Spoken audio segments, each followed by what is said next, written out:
Assalamualaikum warahmatullahi wabarakatuh. Selamat datang di channel Ruang Raffi. Kali ini saya akan membahas tentang pengertian teks proposal di kelas 11 semester 2. Apa kalian ketahui apa itu teks proposal? Yuk kita simak videonya berikut ini. Kata proposal sendiri berasal dari bahasa Inggris, yaitu to propose, yang artinya mengajukan. Berikut pengertian proposal menurut pendapat para ahli sebagai berikut. Yang pertama, menurut KBBI, proposal berarti rencana yang dituangkan dalam bentuk rancangan kerja. Yang kedua, menurut Rifki, proposal adalah suatu bentuk rancangan kegiatan yang dibuat dalam bentuk formal dan standar.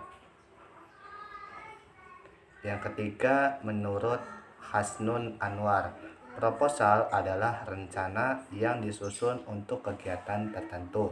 Yang keempat, menurut Jai, proposal adalah alat bantu manajemen standar agar manajemen dapat berfungsi secara efisien. Yang kelima, menurut Hadi, proposal adalah suatu usulan terstruktur untuk agenda kerjasama bisnis antar lembaga, perusahaan, usulan kegiatan sampai pada pemecahan masalah.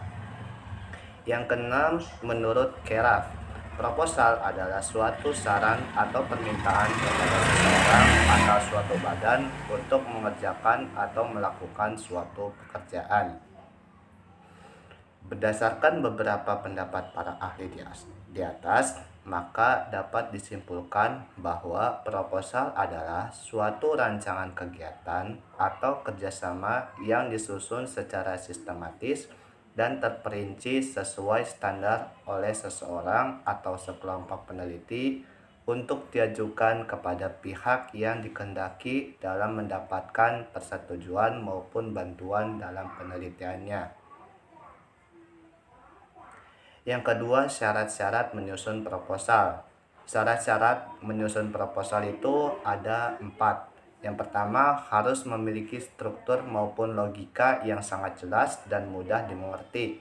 Yang kedua, hasil dari kegiatan tersebut harus terstruktur. Yang ketiga, rumusan jenis kegiatan yang dilakukan harus ditulis secara rinci dan detail serta harus benar-benar dapat dikerjakan. Yang keempat, jika ada anggaran dana yang diperlukan, maka anggaran dana yang diperlukan harus realistis dengan kegiatan tersebut.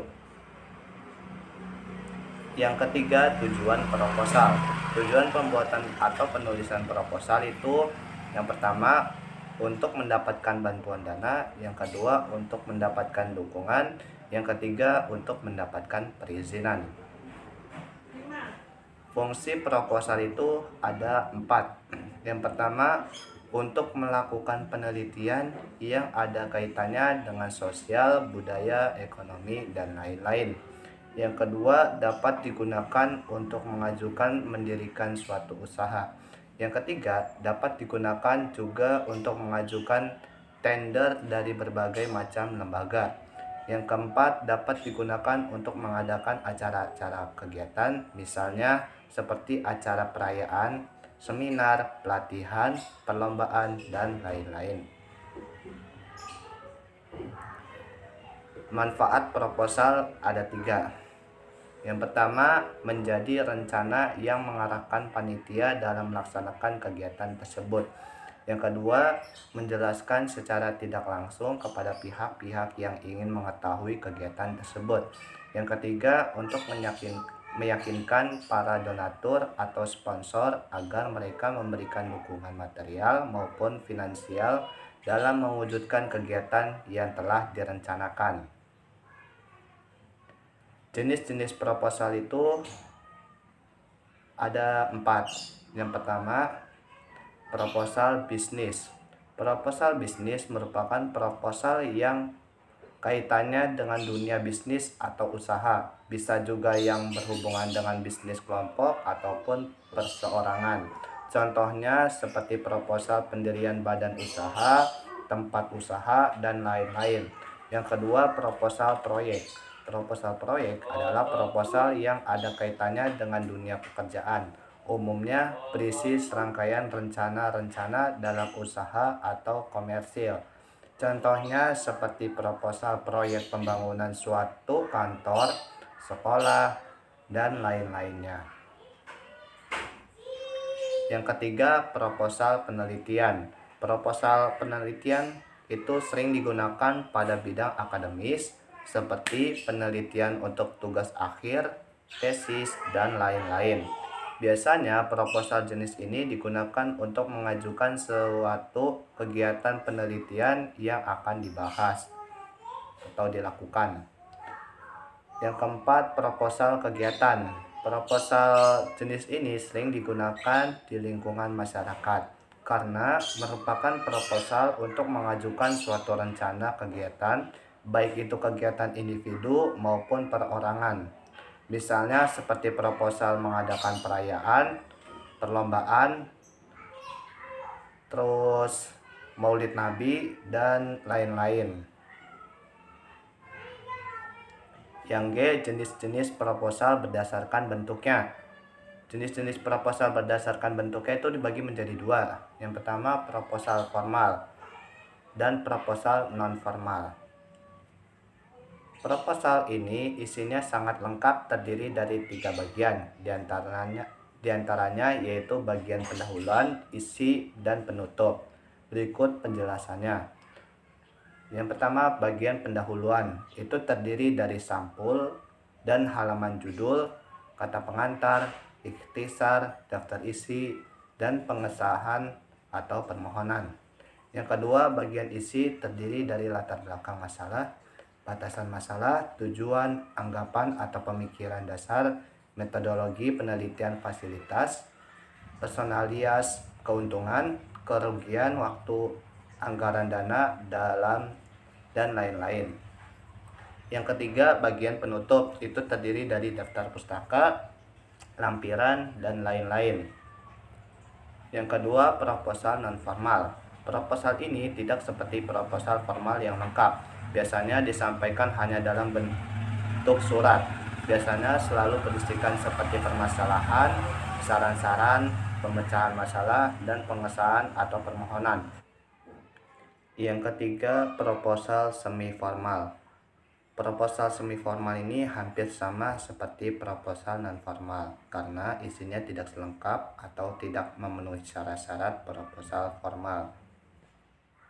Yang H, unsur-unsur proposal. Yang pertama, latar belakang masalah.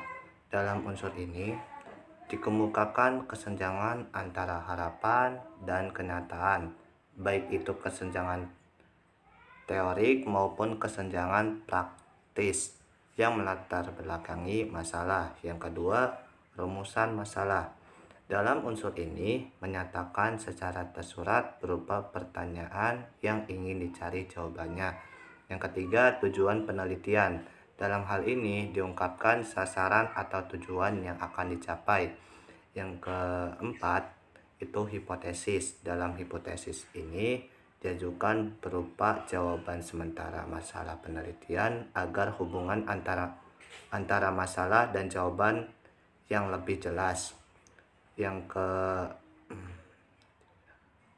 kelima, itu asumsi penelitian. Asumsi penelitian merupakan anggapan dasar tentang suatu hal yang dijadikan dasar dalam berpikir dan bertindak. Manfaat penelitian. Dalam unsur ini berisi alasan kelayakan atas masalah yang diteliti. Terus ruang lingkup, selanjutnya kajian pustaka.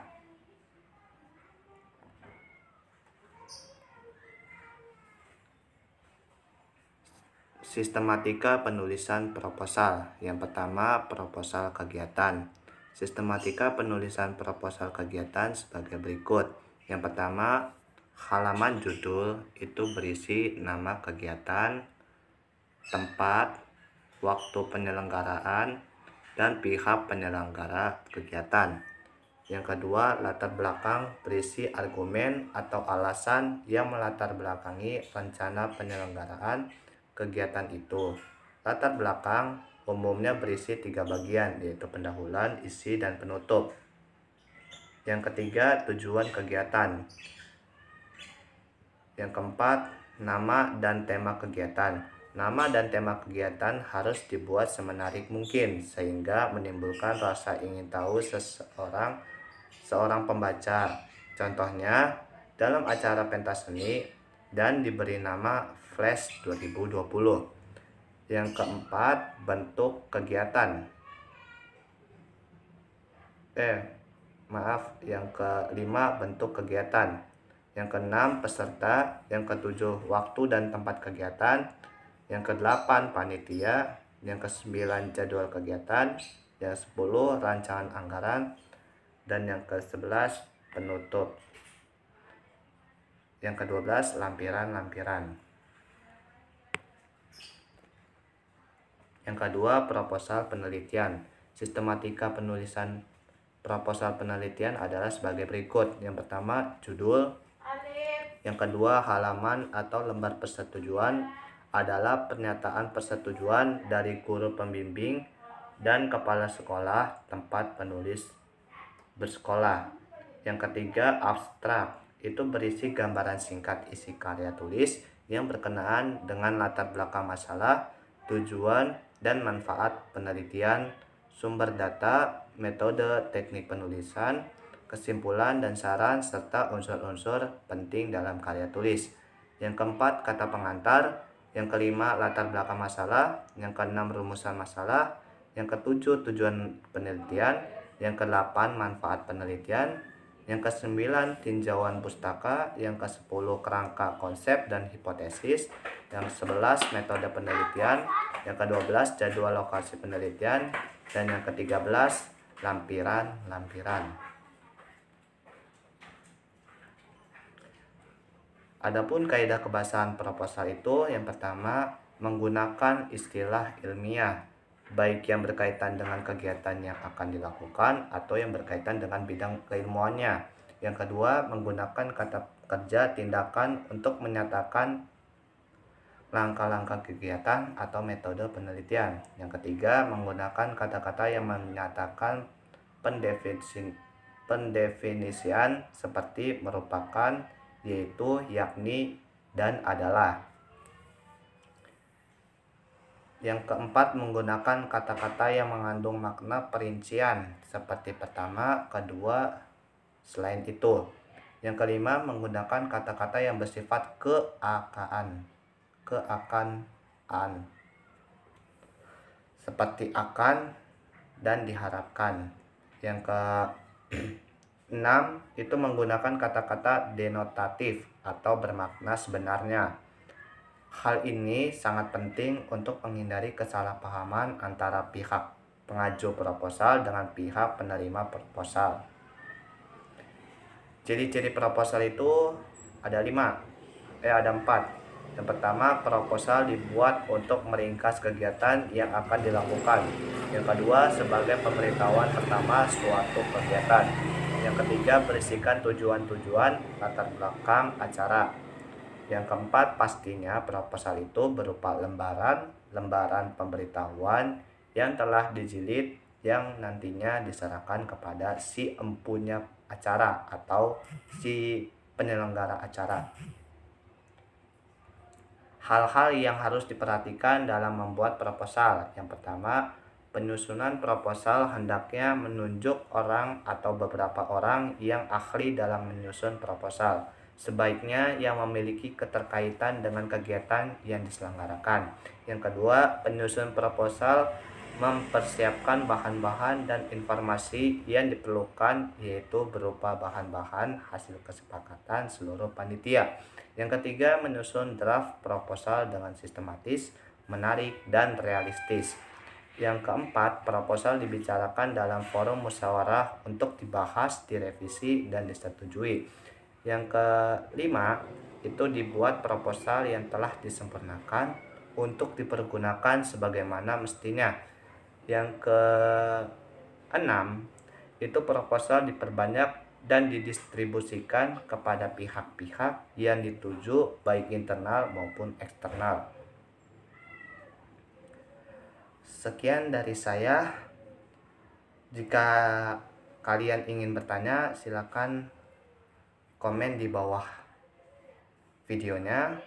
Jangan lupa like, subscribe, dan share ke teman-teman Anda. Semoga bermanfaat. Kurang lebihnya mohon maaf. Wassalamualaikum warahmatullahi wabarakatuh.